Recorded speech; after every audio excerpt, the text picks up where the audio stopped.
Job లేక ఇబ్బంది పడుతున్నారా? అయితే మెడికల్ కోడింగ్ మీకు మంచి ఆప్షన్. వెంటనే కాల్ చేసి కోర్సులో జాయిన్ అవ్వండి. నమస్తే, welcome back to Suman TV. Present మనతో పాటు ఉన్నారు corporate and soft skills trainer Madhuravani గారు. నమస్తే మేడం. నమస్తే అండి.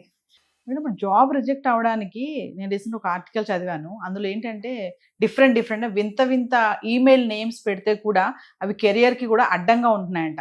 అంటే మిమ్మల్ని అడిగితే, అంటే మీరు చాలా మంది ఇంటర్వ్యూస్ చేసే ఉంటారు కాబట్టి నిజంగా ఈమెయిల్ వల్ల కూడా జాబ్ రిజెక్ట్ అయ్యే ఛాన్సెస్ ఉన్నాయా? మరి రీసెంట్గా సుందర్ పిచాయ్ గారు ఒక కొత్త రూల్ అయితే రావడం జరిగింది. ఈమెయిల్ కరెక్ట్గా లేకపోతే ఇలా రిజెక్ట్ అయ్యే ఛాన్సెస్ కూడా ఉన్నాయని చెప్పేసి, సో ఈమెయిల్స్ మార్చుకుందాం. ఇంతకుముందు ఏంటంటే ఒక ఈమెయిల్ కనుక మనము అలా పెడితే దాన్నే కంటిన్యూ చేయాలి, మారిస్తే రేపు ప్రాబ్లమ్స్ వస్తాయి, అన్ని డిలీట్ అయిపోతాయి ఫైల్స్ ఇవన్నీ అనేవాళ్ళు. ఇప్పుడు అలా ఏమి లేదు, పేరు మారిస్తే సరిపోద్దని చెప్పేసి అంటున్నారు. అంటే అసలు ఈ ప్లాన్ వెనకాల ఉన్నటువంటి మిస్టరీ ఏంటి?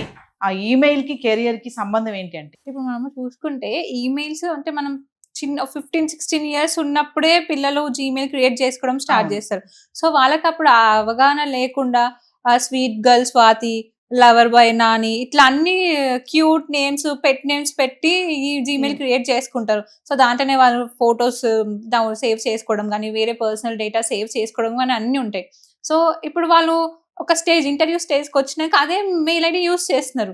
కాకపోతే మీరు రెజ్యూమ్ లో పెట్టేది మీరు ప్రొఫెషనల్ గా ఉండాలి. నేను నా స్టూడెంట్స్ కి చెప్పేది అదే, మీ ప్రొఫెషనల్ నేమ్ అంటే మీ ఫుల్ నేమ్ పెట్టి @gmail.com పెట్టుకోండి. అంతేకాని మీ నిక్ నేమ్స్ పెట్టొద్దు. క్యాచీ నేమ్స్ ఉంటాయి, అవి పెట్టొద్దు. అవి పెడితే మీకు రిజెక్ట్ అయిపోతారు. ఎందుకంటే మీరు హెచ్ఆర్కి వెళ్తున్నారు, మీరు కార్పొరేట్ వరల్డ్కి వెళ్తున్నారు కాబట్టి ప్రొఫెషనల్ ఈమెయిల్ ఐడియే చేసుకోవాలి. సో ఇలాంటి ప్రాబ్లమ్ స్టూడెంట్స్ ఫేస్ చేస్తున్నారని సుందర్ గారు ఈ ఫీచర్ అనేది యాడ్ చేశారనమాట. అంటే మీ జీమెయిల్ ఐడిని మార్చుకోవచ్చు, కానీ మీ డేటా ఎలా ఉందో అలానే ఉంటుంది. కాకపోతే ఈ సెట్టింగ్స్ ఓన్లీ యుఎస్ లోనే ఉంది, ఇంకా ఇండియాకి రాలేదు. మేబీ రాబోయే రోజుల్లో ఆ అప్డేట్ వస్తుంది. సో అప్పుడు మనకు వచ్చినప్పుడు మీరు మీ జీమెయిల్ ఐడి మార్చుకుంటే మీకు ఏం ప్రాబ్లం ఉండదు. మీకు మీ ప్రొఫెషనల్గా ఉంటుంది. మీరు ఏదైతే మీ డేటా ఉందో మీ డేటా కూడా సేఫ్గా ఉంటుంది. అంటే ఒక నేమ్ ఒకటి మార్చేస్తే సరిపోద్దనే రూల్ అయితే ఇప్పుడు రావడం జరుగుతుంది. ఇప్పుడు మీరు ఇందాక అన్నారు ఇంటర్వ్యూలో మీ మెయిల్ పేరు కూడా చూస్తామని చెప్పేసి.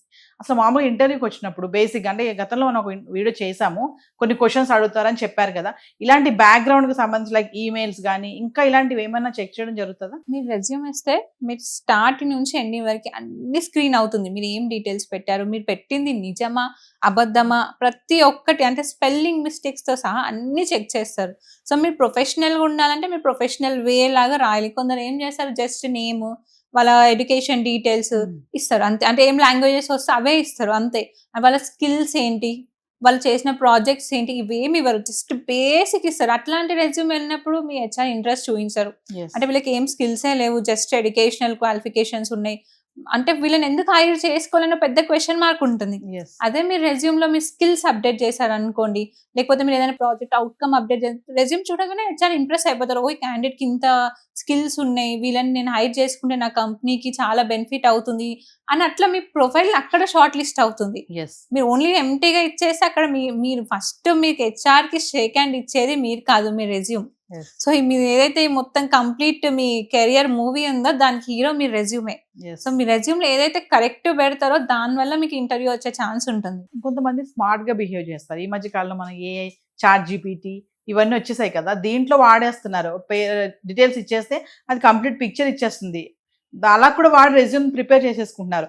మీరు అన్నట్టుగా మరి చాలా మంది అలా ఏఐ, చాట్ జీపీటీ వాడి తెచ్చిన వాళ్ళ రెజ్యూమ్స్ లో అంటే మిస్టేక్స్ ఏమైనా ఉంటాయా? చాట్ జీపీటీ అంటే కరెక్ట్ గా ఇస్తుంది ఇన్ఫర్మేషన్ అంటారు కదా, అలా ఏమైనా మిస్టేక్స్ ఉండే యాజ్ ఇట్ ఈస్ గా తీసుకొచ్చేసి సబ్మిట్ చేయడం హెచ్ఆర్ వాళ్ళకి, అలా ఏమైనా జరిగాయా? చాలా జరుగుతాయి. ఇప్పుడు మీరు ఏఐలో ఇస్తారు, అది ఇచ్చేస్తుంది ప్రాజెక్ట్ లేని కూడా అన్ని యాడ్ చేసి ఇస్తుంది. మీరు వన్స్ ఇంటర్వ్యూకి వచ్చినాక హెచ్ఆర్ మీరు అక్కడ ఒక ప్రాజెక్ట్ చేశారని పెడతారు, హెచ్ఆర్ మిమ్మల్ని దాంట్లో క్వశ్చన్ అడుగుతారు, మీకు ఆ ప్రాజెక్టే తెలీదు, అక్కడ దొరికిపోతారు కదా మీరు. అక్కడ ఖచ్చితంగా అర్థమవుతుంది ఇది ఫేక్ అని, ఖచ్చితంగా రిజెక్ట్ చేస్తారు. ఇంత హెచ్ఆర్స్ మీ స్కిల్స్ కన్నా మీరు ఎంత ట్రస్ట్ వర్తి, అంటే మీరు నిజం చెప్తున్నారా అబద్ధం చెప్తున్నారా దాన్ని బట్టి కూడా మిమ్మల్ని హైర్ చేసుకుంటారు. మీకు టెక్నికల్ ఒక 50% ఉన్నా మీ బిహేవియర్, మీరు ఎట్లా ఆన్సర్ చేస్తారు, మీరు ఎంత నిజాయితీగా ఉన్నారో దానిపైన కూడా మీకు ఇంకో 50% మీకు జాబ్ వచ్చే ఛాన్స్ ఉంటుంది. అంటే కమింగ్ టు మన ఇంటర్వ్యూ ప్యాటర్న్ గురించి కొంచెం మాట్లాడుకుంటే మేడం, అంటే ఓన్లీ టాలెంటే కాదు, ఇంకా ఇంటర్వ్యూకి వెళ్ళినప్పుడు డ్రెస్సింగ్ కూడా చూస్తారు, ఒబీడియన్స్ చూస్తారు, వే ఆఫ్ సిట్టింగ్ చూస్తారు, వే ఆఫ్ వాకింగ్ చూస్తారు, వే ఆఫ్ మనం ఎటు చూస్తున్నామా ఎటు చూస్తున్నామా ఇలా అన్నీ కూడా చెక్ చేస్తారని చెప్తారు. ఇంటర్వ్యూ అనగానే ఒక టెన్షన్ మొదలైపోద్ది ఫస్ట్ ఆఫ్ ఆల్. ఎంత ఇంటెలిజెంట్ ఉన్నా అంటే అందరి గురించి కొంతమంది గురించి మాట్లాడుకుంటే ఇంటర్వ్యూ అంటేనే ప్రిపేర్ అయిపోతారు, అసలు అద్దం ముందు నిలబడి మాట్లాడేసుకుంటారు, అక్కడికి వెళ్ళాక కూడా వాళ్ళకి ఆ టెన్షన్ అనేది పోదు. అంటే కూల్గా ఉండి ఇంటర్వ్యూ అటెంప్ట్ చేయాలి అంటే అసలు ఏమేమి ఆస్పెక్ట్స్లో వాళ్ళు ప్రిపేర్ అయి ఉండాలి అని అంటే? మీరు ఇంటర్వ్యూకి వెళ్తున్నారు కాబట్టి ఖచ్చితంగా టెన్షన్ ఉంటుంది, కాకపోతే ఆ టెన్షన్ ఓవర్కమ్ చేసుకోవాలి. మీరు ఇప్పుడు హెచ్ఆర్కి ఆన్సర్ చేస్తేనే మీరు సెలెక్ట్ అవుతారు. మీకు ఒకవేళ ఆన్సర్ రాకపోయినా కాన్ఫిడెన్స్గా సార్ నాకు ఈ ఆన్సర్ రాదు అంటే సరిపోతుంది. బ్లఫ్ చేశారు అనుకోండి దొరికిపోతారు, రిజెక్ట్. అక్కడ మీరు నిజాయితీగా నాకు ఆన్సర్ రాదు అని చెప్తారు కదా, అక్కడ కూడా మీకు పాయింట్ పడుతుంది, ఇంప్రెషన్ లాక్ అయిపోతుంది. అండ్ మీ డ్రెస్సింగ్ కూడా మీరు ఎంత నీట్గా వెళ్తున్నారు అని కూడా, ఏదో ఇంటర్వ్యూ కదా క్యాజువల్ మీద వెళ్తా అంటే నడవదు. మీరు నమ్మరు, ఒక క్యాండిడేట్ ఆఫీస్ లోపల ఎంటర్ అయినప్పటి నుంచి వెళ్ళిపోయే వరకు అన్ని అబ్జర్వ్ చేస్తారు. వచ్చినాక రిసెప్షనిస్ట్ ఉంటారు, వాళ్ళకి గ్రీట్ చేయడం కానీ, వచ్చి కూర్చున్నప్పుడు బిహేవ్ చేయడం కానీ అన్ని చూస్తుంటారు. కొందరు క్యాజువల్ గా లోపలికి వస్తారు, ఎవరిని పలకరించారు, జస్ట్ కూర్చుంటారు, వస్తారు, ఏదో ఇంటర్వ్యూ ఇచ్చి వెళ్ళిపోతారు. వాళ్ళు అస్సలు సెలెక్ట్ అవ్వరు. లోపలికి వచ్చి ఎవరైనా కనిపిస్తే గ్రీట్ చేయడం కానీ, కూర్చున్నప్పుడు చుట్టుపక్కల బిహేవ్ చేయడం కానీ, లోపల ఇంటర్వ్యూకి ఎంటర్ అయినప్పుడు మాట్లాడే విధానం, గ్రీట్ చేసే విధానం, ఇవన్నీ కౌంట్ అవుతాయి మనకి. అంటే కంప్లీట్ గా ఫైనల్ గా మాట్లాడుకుంటే మా సుందర్ పిచాయ్ గారు కొత్త రూల్ అయితే తీసుకురా, అంటే ఇంకా మన ఇండియా వరకు అయితే రాలేదు, అది నేమ్ ఒకటి మార్చేస్తే సరిపోతుందని చెప్తున్నారు. అంటే పిచ్చి పిచ్చి పేర్లు అనేవి పెట్టకూడదు మెయిల్ కి, అది కెరియర్ కి కూడా అడ్డం. కానీ ఇంతవరకు చాలా మందికి బహుశా ఇది తెలిసి ఉండదు. మీరు అన్నట్టుగా అప్పట్లో మనం స్కూల్ స్టాండర్డ్స్ లో ఉన్నప్పుడు ఏవో నాటీ నేమ్స్ పెట్టుకొని మెయిల్స్ క్రియేట్ చేసేవాళ్ళం. అవి ఇప్పుడు ఇంటర్వ్యూకి వెళ్ళినప్పుడు చాలా మంది అవి మార్చుకోరు, దానివల్ల ఎఫెక్ట్ బాగానే చూపిస్తుంది. అంటే మీ ఎక్స్పీరియన్స్ లో తీసుకుంటే అలా ఎవరైనా నాటీ నేమ్స్ తో మెయిల్స్ పెట్టిన వాళ్ళు కానీ, మీకు దొరికిన వాళ్ళు కానీ ఎవరైనా ఉన్నారా? చాలా మంది వస్తాయి మాకు రెజ్యూమ్స్ అట్లా పెట్టి. సో అది చూడగానే మనకు ఒక ఇంప్రెషన్ వస్తుంది, వీళ్ళు ప్రొఫెషనలిజం లేదు కదా అని అక్కడే తెలిసిపోతుంది మనకి. ఇప్పుడు చాలా మంది అయితే ప్రొఫెషనల్, ఇప్పటికైతే చాలా మంది తెలుసుకొని ప్రొఫెషనలే పెడతారు, బట్ స్టిల్ కొంతమంది తెలియని వాళ్ళు పంపిస్తే అక్కడ ఇంప్రెషన్ లాక్ అయిపోతుంది. కాదు కదా, అంటే ప్రొఫెషనలిజం లేదు, వీళ్ళేదో క్యాచీ నేమ్ పెట్టినారు అంటే. మనం ఇప్పుడు మెయిల్స్ పంపించేటప్పుడు కూడా ఆ నేమ్ నుంచి ఏదైనా మీరు హెచ్ఆర్కి రిప్లై, మనకి ఫాలో అప్ మెయిల్స్ కూడా చేయమని చెప్తాం మేము మా స్టూడెంట్స్ కి. అప్పుడు ఆ మెయిల్ చూసి ఏదో ఇది జంక్ లాగా ఉందని ఓపెన్ కూడా చేయరు, ఏదో జంక్ మెయిల్ అని వదిలేస్తారు. అదే మీరు కొంచెం ప్రొఫెషనల్ నేమ్ వస్తే ఓకే ఏదో ఇంపార్టెంట్ మెయిల్ అని అప్పుడు ఓపెన్ చేస్తాను. మేము మా స్టూడెంట్స్ కి ఖచ్చితంగా చెప్తాం, ఇంటర్వ్యూ అయిపోయిన తర్వాత విత్ ఇన్ 24 hours మీకు ఫాలో అప్ మెయిల్ వెళ్ళాలి హెచ్ఆర్ కి అని. సో అప్పుడు మీరు ప్రొఫెషనల్ మెయిల్ వెళ్తే ఓపెన్ చేస్తారు. మీరు ఏదో పిచ్చి నేమ్స్ పెడితే ఏదో జంక్ ఉందని ఓపెన్ కూడా చేయరు వాళ్ళు, అక్కడ మీకు లాస్ అయ్యే ఛాన్స్ ఉంది. అంటే నేమ్ చూసేసి మీరు ఇంకా అక్కడ ఓపెన్ కూడా చేయరు, ఇంకా అసలు రెజ్యూమ్ చేయరు. ఎందుకంటే ఇప్పుడు మనకి హెచ్ఆర్స్ అంటే కొన్ని థౌజండ్స్ ఆఫ్ మెయిల్స్ ఉంటాయి, వాళ్ళు ప్రతి మెయిల్ ఓపెన్ చేయరు, ఏదైతే ఇంపార్టెంట్ ఉంటో అదే ఓపెన్ చేస్తారు. సబ్జెక్ట్ చూసుకుంటారు. కొందరు మన వాళ్ళు ఏంటంటే సబ్జెక్ట్ కూడా ఏదో మెయిల్ పెట్టి పంపిస్తూనే ఉంటారు, సబ్జెక్ట్ చూసి ఓపెన్ చేస్తుంటారు. సో అక్కడ కూడా మీకు ఏదైతే మీరు సెలెక్ట్ అయ్యే ఛాన్స్ ఉంటుందో అక్కడ కూడా మిస్ అవుతుంది.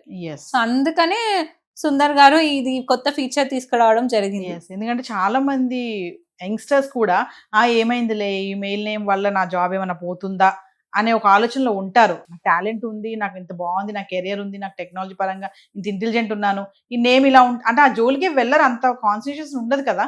ఈ మెయిల్ ఇలా ఉంటే, ఈ పేరు ఉంటే, ఈ బడ్డీ అని అదని ఇదని క్యూట్ అని అలా ఉంటే నా జాబ్ రిజెక్ట్ అవుతుందన్న ఆలోచన ఎవరికి ఉండదు, అసలు అవగాహన కూడా లేదు మన వాళ్ళకి. అందుకే మేము మా దగ్గరకు వచ్చే స్టూడెంట్స్ కి చెప్తాం, మీరు ఫస్ట్ చేంజ్ చేయాల్సింది మీరు మెయిల్ ఐడి ప్రొఫెషనల్ మెయిల్ ఐడియే పెట్టుకోండి మీ రెజ్యూమ్లో అని ఫస్ట్ అదే చెప్తాను. చాలా మంది స్టూడెంట్స్కి తెలియదు, ఏమవుతుందిలే ఎప్పటి నుంచో ఉంది కదా అని అంటారు. సో ఇప్పుడు మనం చెప్పినప్పటి నుంచి కొంచెం చేంజ్ చేసుకొని కొత్తది క్రియేట్ చేసుకొని యాడ్ చేయడం జరుగుతుంది. Thank you.